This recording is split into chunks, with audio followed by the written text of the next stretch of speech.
Hello and welcome to this week's Q&A. The question this week is about infidelity. I'm going to read the question.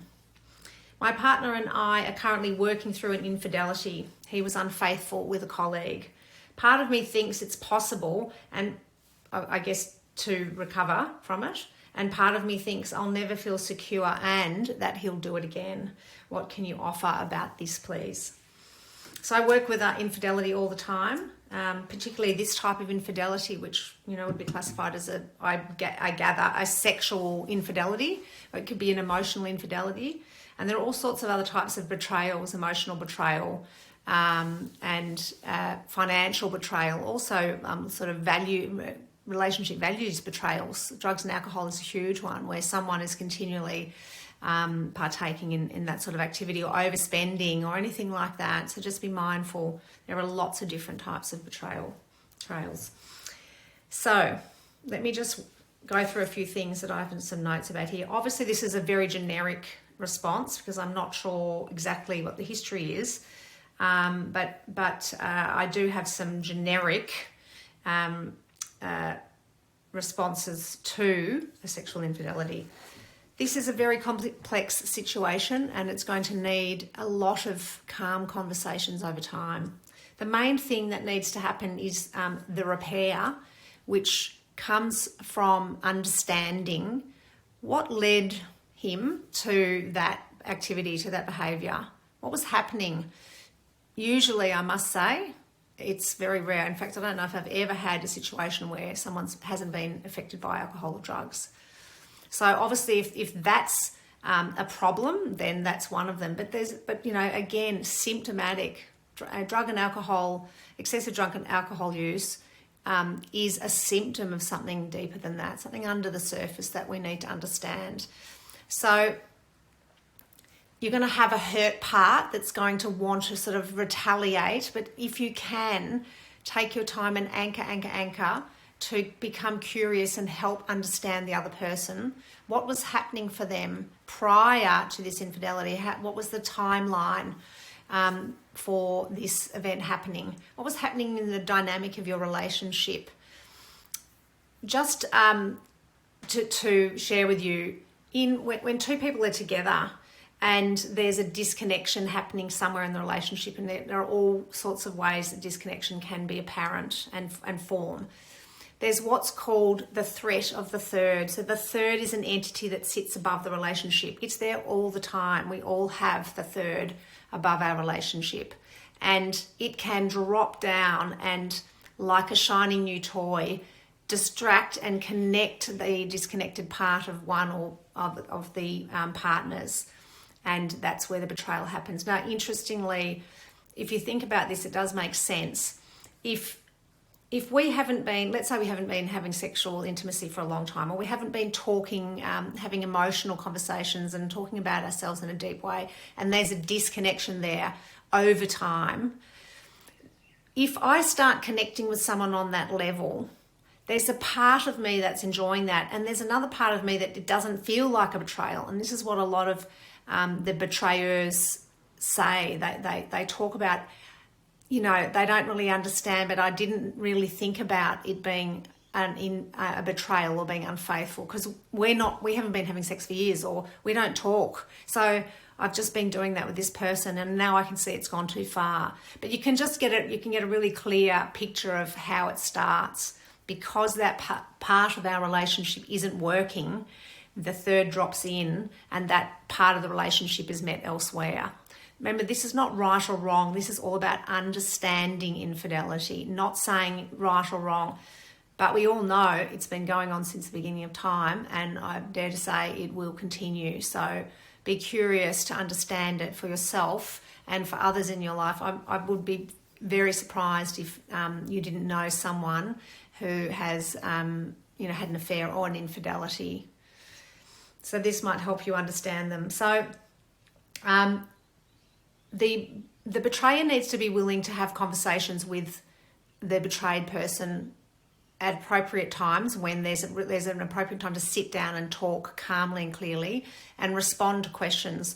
One thing that I discourage the betrayed person from doing is getting information and imagery about the way the infidelity took place, where, you know, maybe where is okay, but actually the sexual activity that took place, I really, really discourage you from asking about that. It is only going to cause you more trauma than is necessary.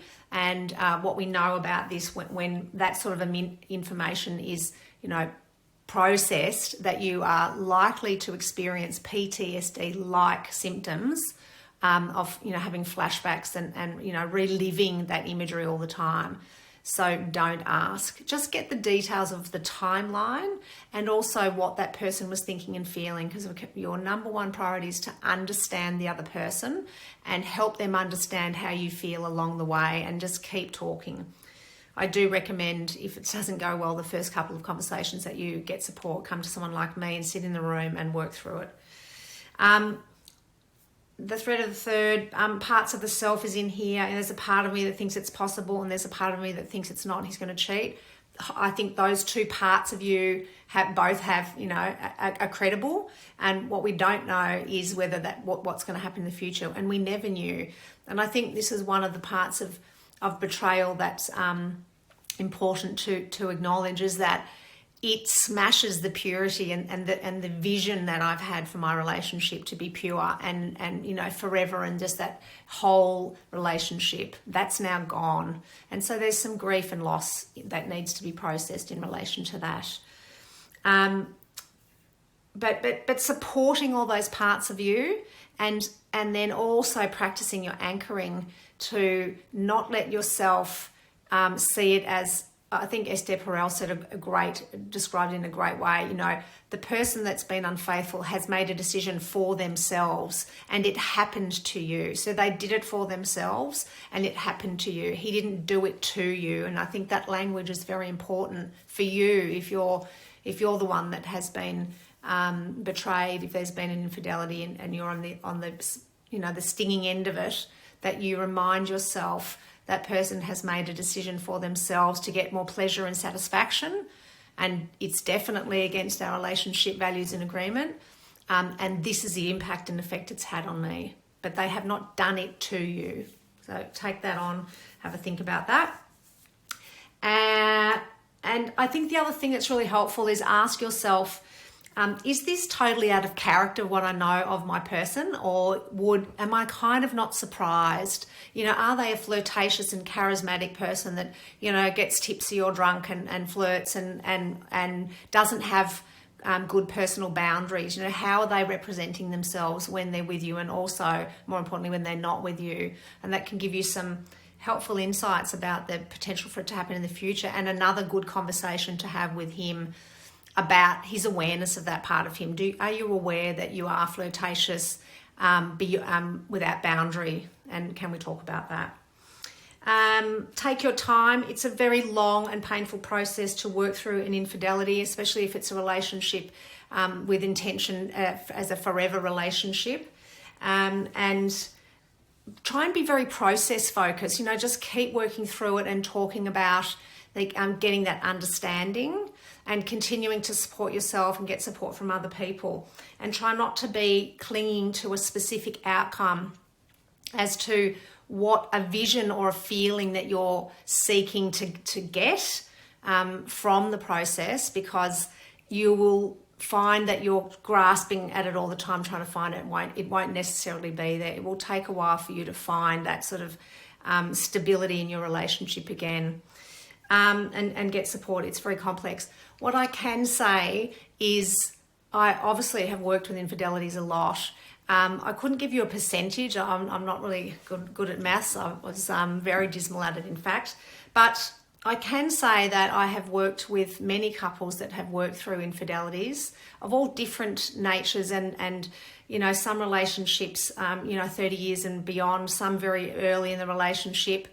And, you know, there are relationships, or the two people have had the capacity to work through and repair and move on and strengthen their relationship through self-awareness and self-care practice and learning about boundaries and all of the things that I've spoken about. I would say, to be fair, it's probably not a high percentage, but it definitely is possible.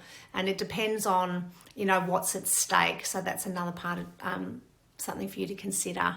I'm sorry that you are going through this, and I'm sorry for everyone who has experienced or is experiencing a major infidelity in a relationship. It's very, very painful. But remember, it hasn't happened to you. The other person is doing something for the self, and yes, it's right off the path of your relationship values and agreement.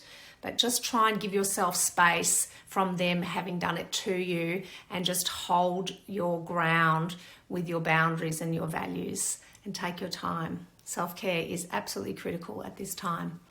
If you have any further queries about that or anything else, please send me a message or an email. I wish you well.